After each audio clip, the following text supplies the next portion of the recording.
if you are happy to buy something that's a bit more advanced, or something that's actual more kind of designed for office, so for home office type stuff, you can get something like this, a basic laptop stand. You can get them from Officeworks. I think I got this one from Kogan. It was like $35, $40. And look, it doesn't look great and it's not perfect, but it certainly does a pretty good job in keeping my laptop at a height that I like. All these dials here, you can turn a full, 180 degrees, so you can really match it to go exactly where you want. It also goes to a standing desk, which I'll give you a demo of that in a second. I don't like the standing desk version of this. This is actually why I got it, so I could have try a standing desk, but I actually like the seated desk because it allows you to have it at a really good height. You can set up your keyboard, you've still got your mouse. It does get a little bit tricky going across to the side, so you do have to go in and around like that, but actually now I think of it, having that arm and shoulder movement will actually be quite good for the shoulder because it'll allow you to reset and not stay stuck in that one position for a prolonged period of time. This is basically the stand that I have, and for what I paid for it, it's pretty hard to fold. It's a little bit finicky and it does kind of go a little bit side to side like that, but it does the job and is a little bit more professionally looking than a pile of boxes or books. So I'll show you the standing desk option now, and you can see if that would be suitable for you. So from here, what you do, you see that there are the bits there, you push that in, so it clicks, and then that is on 90 degrees. So you go to 90 degrees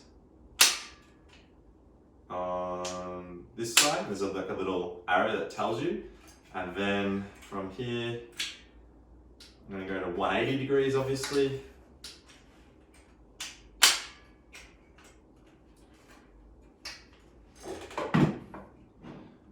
Got that around the wrong way. So let's go to the other 90 degrees.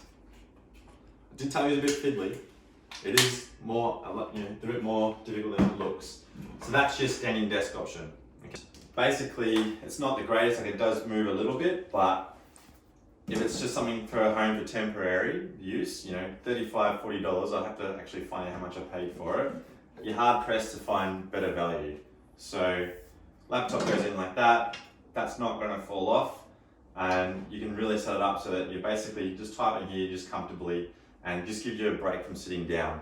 Now, what I will say as well is, particularly when you're standing, if you are going to stand for a prolonged period of time, get a rubber mat or something that's not just on the floor, and also work with having a split stance. You don't want to be feet side by side for the whole day.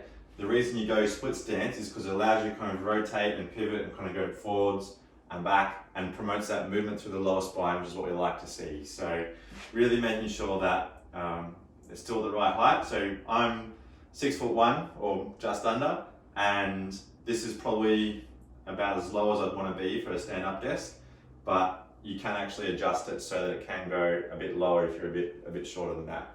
If you're a bit taller than that, it's probably not going to be suitable, but you might be able to find a way to get it to work, but still a better option than a lot of the other things that I saw out there when I bought this, which is why I got it, because it's like, a really good price for what I needed it to do. So that's the stand-up option, and basically all you really need to have to be able to work effectively from home and reduce your risk of injury in a period where we are really all stressed and under the pump. So if you have any questions or you want me to review your desk setup, then get in touch with us. Otherwise, hopefully you found that beneficial, even if it was just one tip that you got from it, that's great. And make sure you share it with your friends and family so you can help them as well.